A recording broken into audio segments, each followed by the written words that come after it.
Hey friend, this is Jeric G, ang nagmamaranang yung friend, and welcome to my YouTube channel. In this video, another tutorial content na naman tayo. So kung ikaw ay interested, keep on watching. So, disclaimer lang guys, hindi pa po ako CPA. So, anything na sasabihin ko or ituturo ko in this video is based only on my understanding, based only on what I have learned during my undergrad, even during on my self-study. So, kung sa tingin mo meron ako nasabing concept na hindi tama, nagmamarunong ko pa sa nagmamarunong mo friend. Charot lang. Feel free to comment kasi wala naman tayo ibang gustong mangyari dito but to help every accounting students and aspiring CPAs na ma-master ang bawat concept para ma-achieve nila ang goal nila, which is to become a certified public accountant.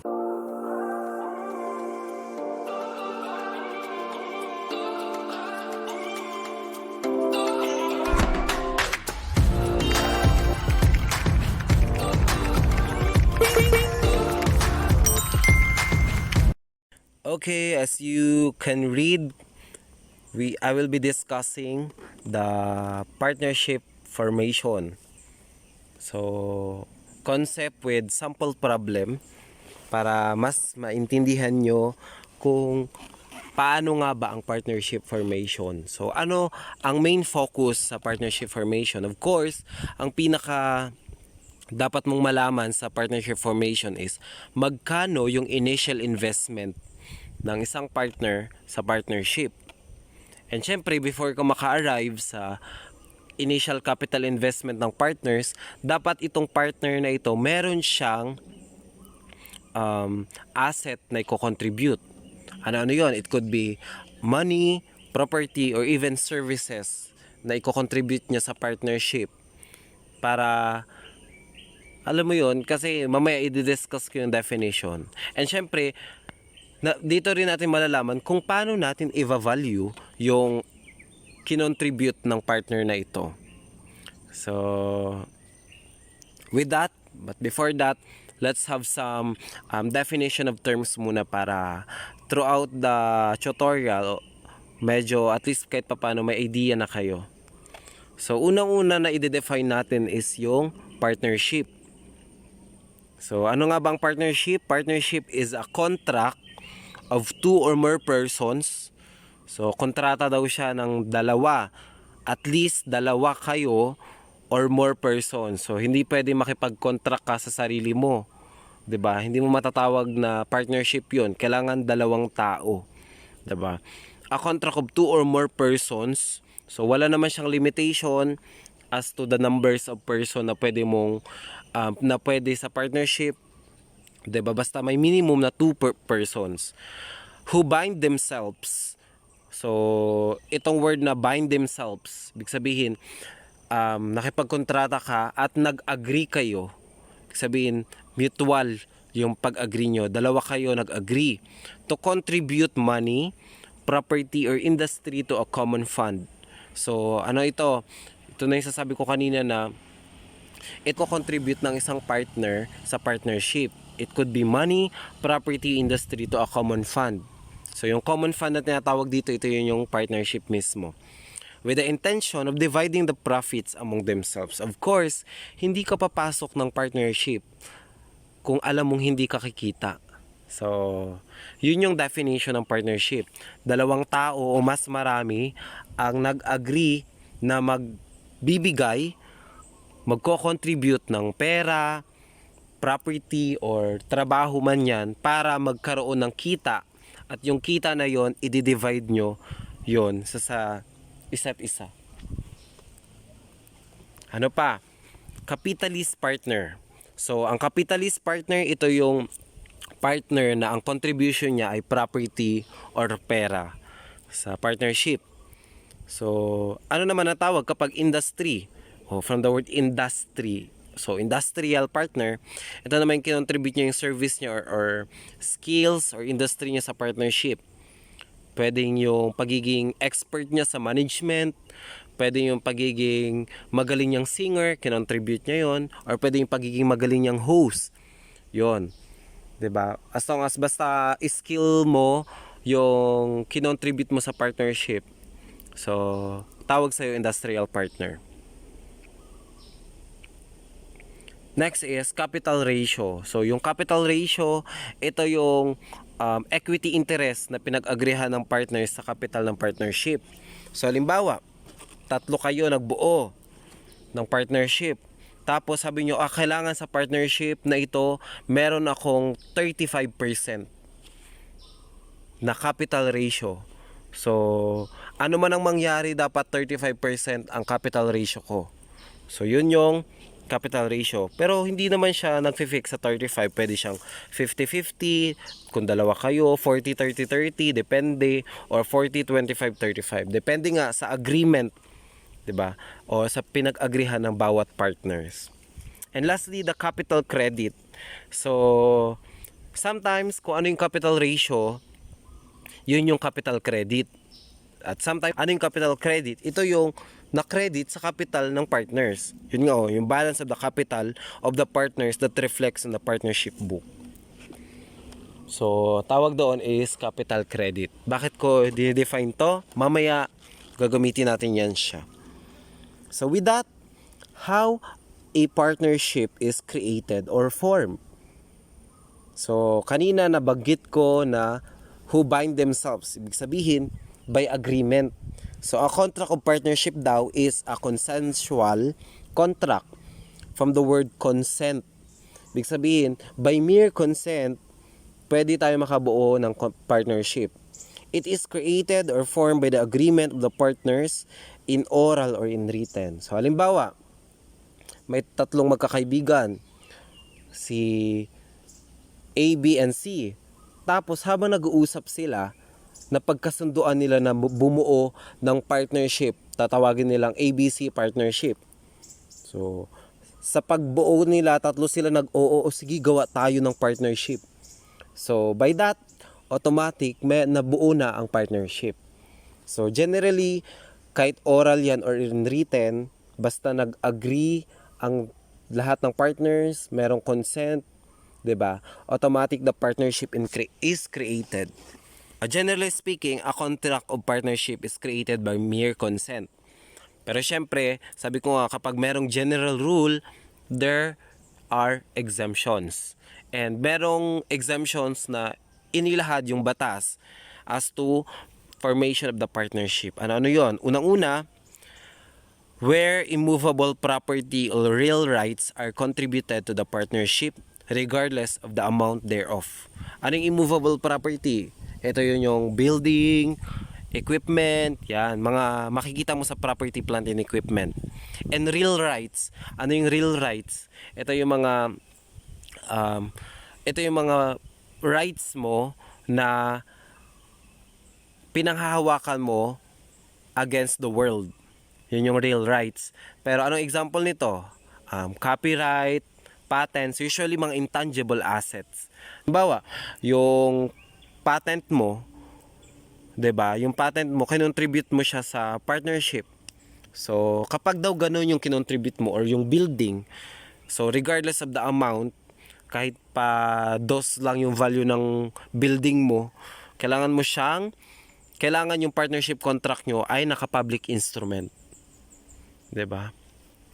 And dapat yung inventory of the said property must be made. So, ibig sabihin meron kayong listing ng mga property na, mga immovable property and real rights na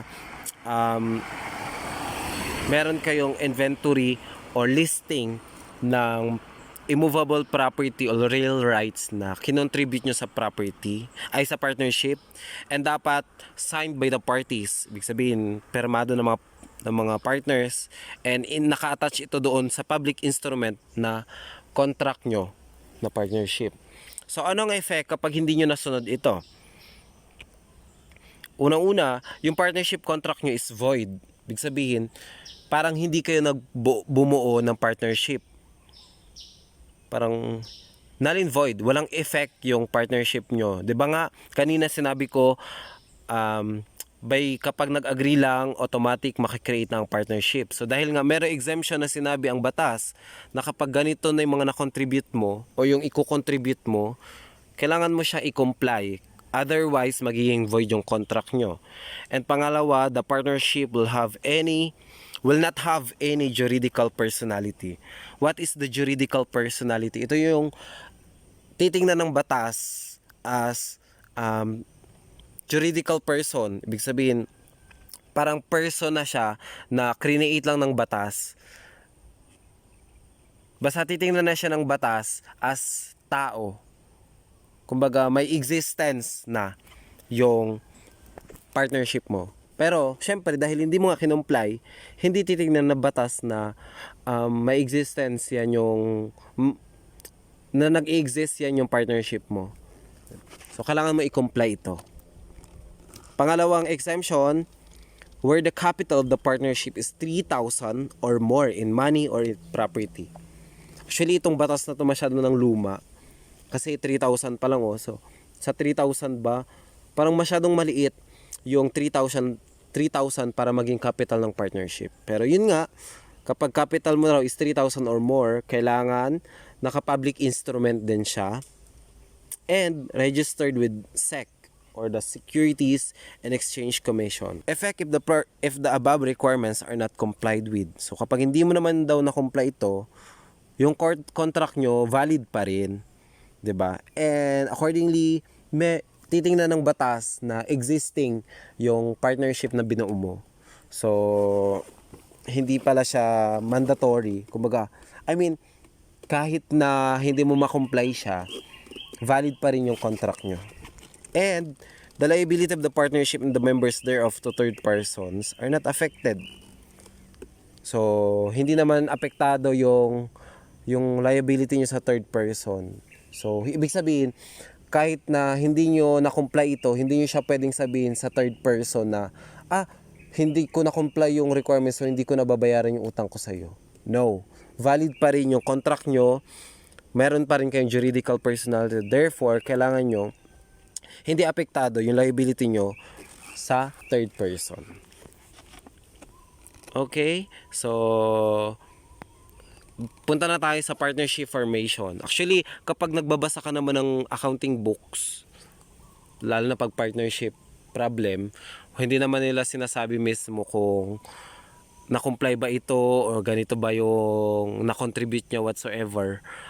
Kaya ko lang diniscuss yun para at least kahit pa paano may idea kayo. Anyways, balik na tayo sa partnership formation. So, sabi ko nga kanina sa introduction ko, ano yung asset na i-contribute paano natin i-value yung asset na i-contribute ng isang partner.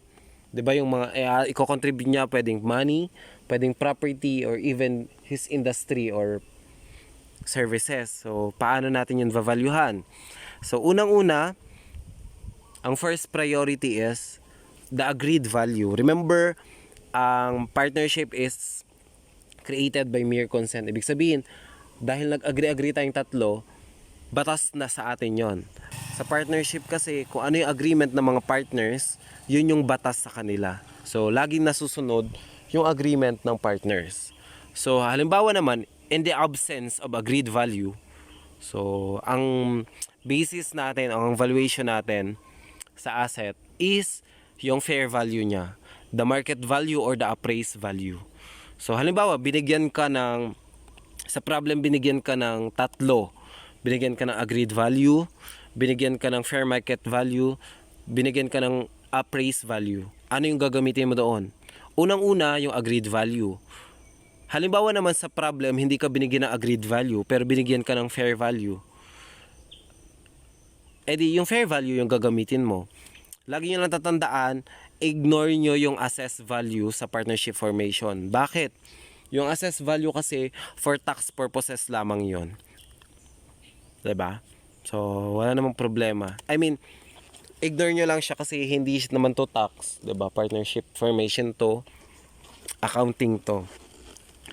Next, syempre, hindi lang asset yung kailangan nating i-value.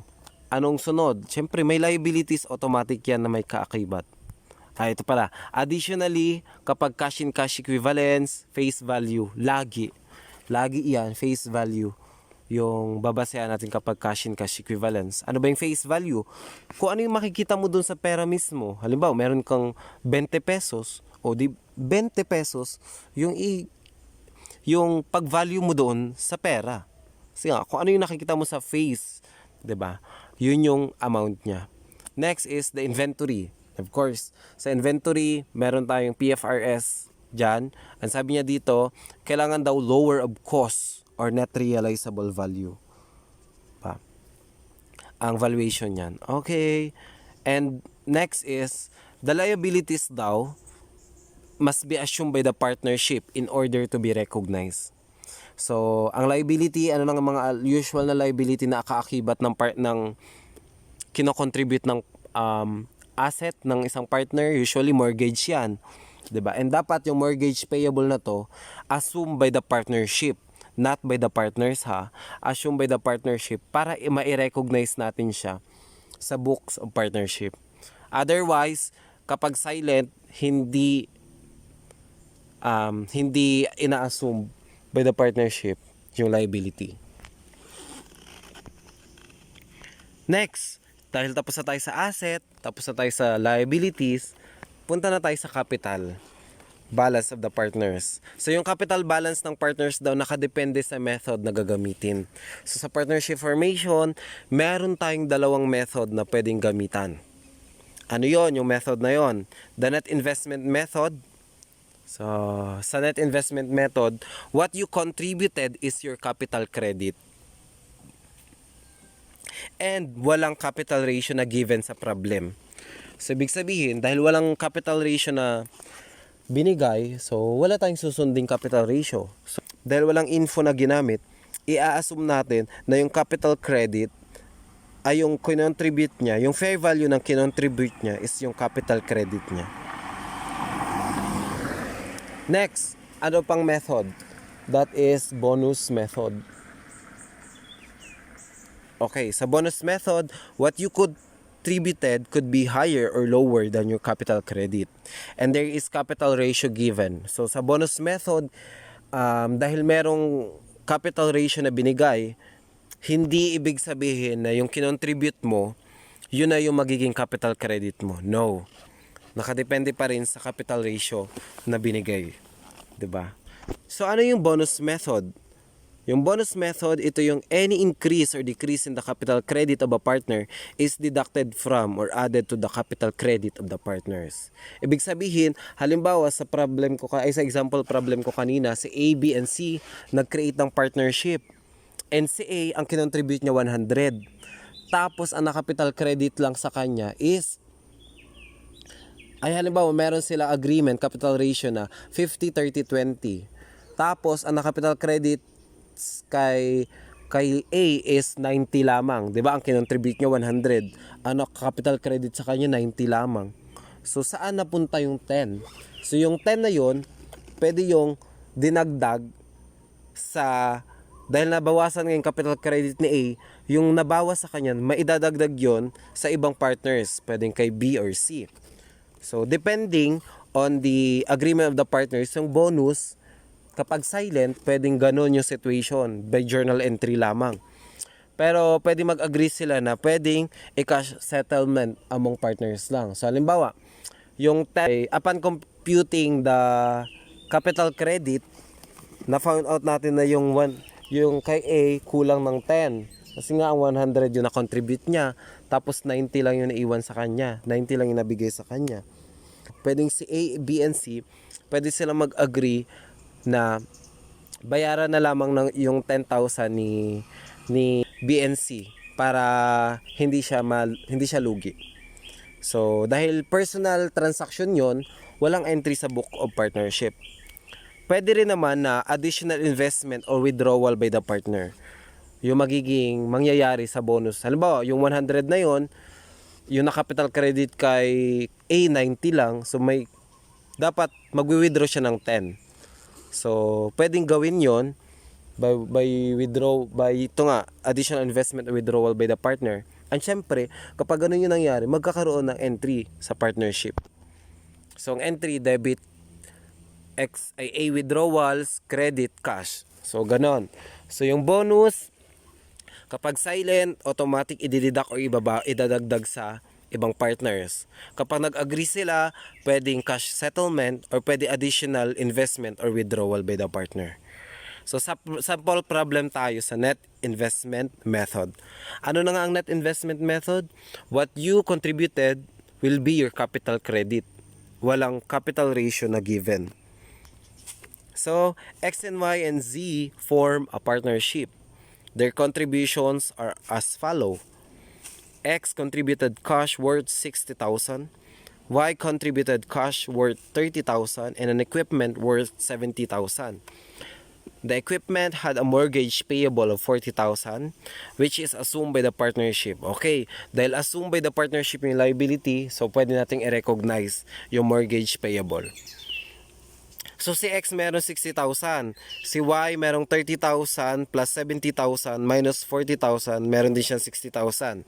And si Z nag-contribute din ng cash na 60,000. So magkano ang adjusted balances ng capital credit ng bawat partners? So meron silang 60 dahil assuming na dahil walang sa information walang binigay na capital ratio. So, wala. So, kung ano yung kinontribute nila, yun yung capital balances nila. So, si X may 60,000. Si Y may 60,000 also. And si C may 60,000 also. So, ibig sabihin, equal yung capital ratio nila kung i-compute natin. And magiging ang compound journal entry, debit cash, 150,000. Debit equipment, 70,000.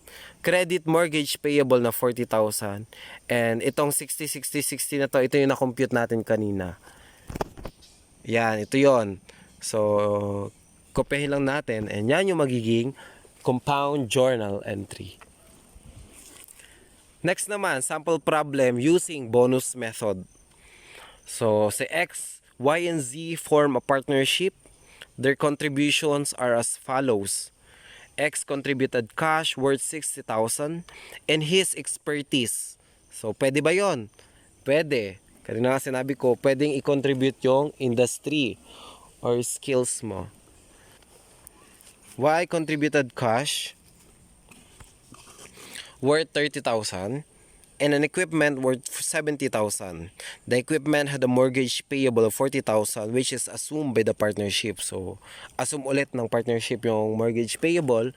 Therefore, pwedeng i-recognize. Z contributed cash worth 60,000 and the partners agreed to have a capital balance of 40, 30, 30. So, merong capital ratio na pinag-agreehan ang bawat partners. So, i-compute natin ang adjusted balances of the partners' capital accounts. So, magkano muna ang total na na-contribute nila? 60.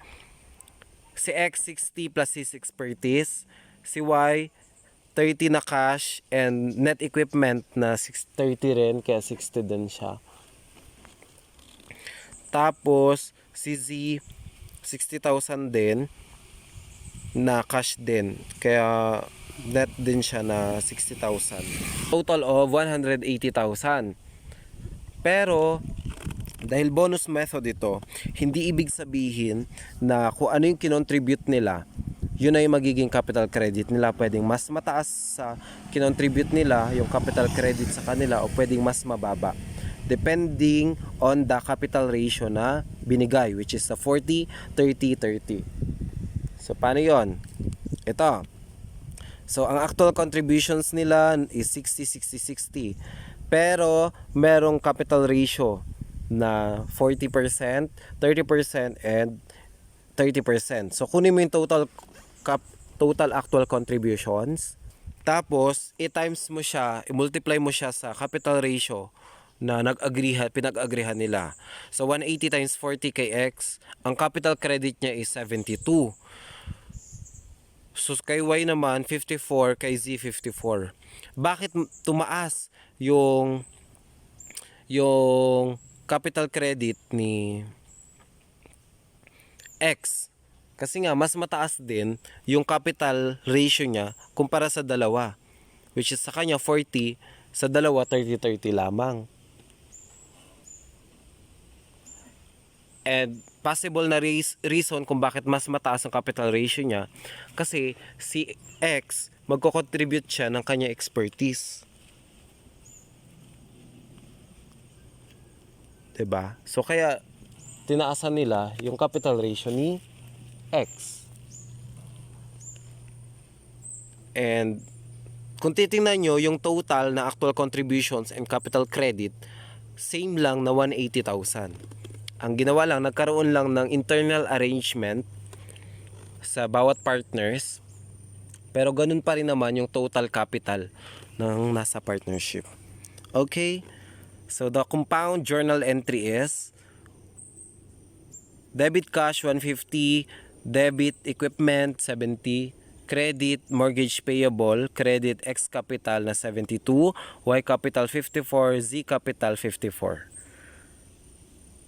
So ito yung na-compute natin. Yan na yun, yung 72, 54, 54. Yan, XY. Yan ang tawag dyan is capital credit. And balik tayo dito sa sample problem ng bonus method. Halimbawa naman, dahil 72, 54, 54 yung naging capital credit nila compare sa actual contribution nila na pare-parehong 60,000. Paano kung nag-agree sila na gawing cash settlement na lang? So, itong 72,000 na to, yung sobra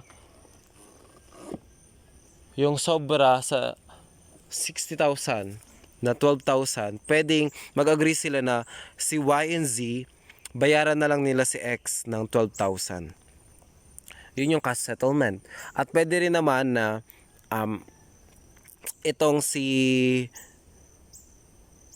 tatlo mag-agree na, ang laki naman ng capital credit mo compare sa actual contributions mo, hindi naman kami pwedeng pumayag noon.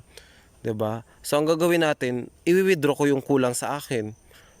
Tapos ikaw magdagdag ka ng additional. Tapos ikaw mag-additional investment ka para maayos yung capital credit.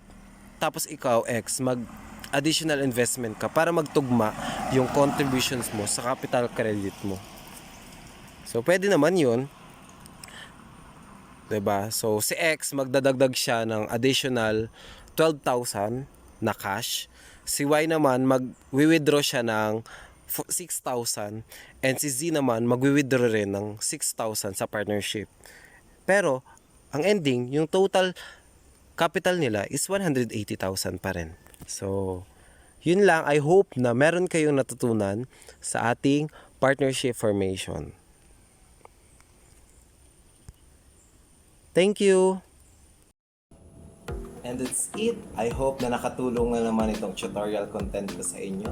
So if you find this video helpful, please subscribe to my YouTube channel. Like and share this video para marami pang accounting students at aspiring CPAs ang matuto sa konseptong ito. Thank you and see you on my next nagmamarunong na vids. Bye!